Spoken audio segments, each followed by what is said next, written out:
We are back with Pete Georges of Advanta-Clean of the Piedmont, answering your questions about keeping your home's air clean this fall. One of the main questions that we get is about mold. So let's go over some mold fast facts, things that are true, things that maybe people don't know. Sounds good. All right, so the first one when we look at the mold fast facts is that how quickly it can grow. Mold growth can occur given the right conditions in anywhere from 24 to 48 hours. All right, and so this can be anywhere and everywhere. It can be under floors or cabinets or closets, that kind of thing. This is the thing that stuck out to me. It's the third point on this list right here, that bleach cannot kill it. So what's up with that?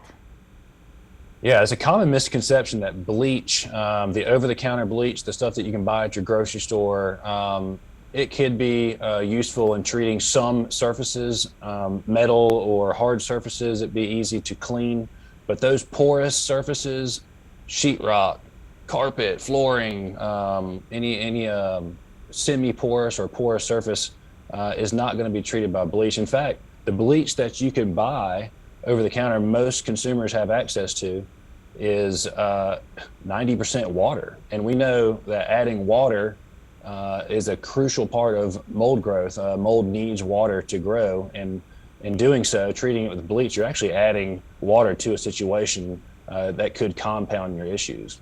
Okay, so then this person is asking, should you clean up mold yourself or hire someone to do it? That's a great question. I really say using your best judgment and without knowing all the variables involved, I would normally say err on the side of caution.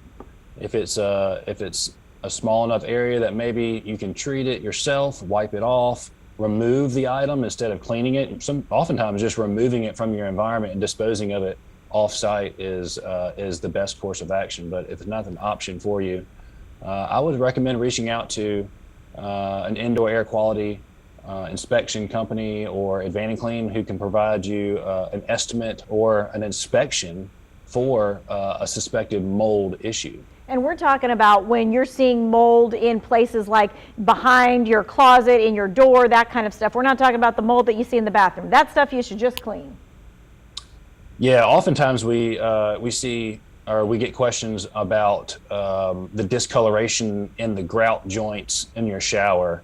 More often than not, that is exactly what it is. It's just a mildew, discoloration. It's an early sign of mold growth, but not one that you should be concerned with, because you can treat that with a standard shower care, tile maintenance, Tilex and other cleaning products that you use to clean during your regular home maintenance. All right. Is what that's for. Let's talk about this. Let's talk about mold damage and insurance, because we get a lot of questions here on Who Wants to Know saying, I think my landlord should be cleaning this up, or I called my homeowners and I told them that I had mold and they said that they weren't covering it.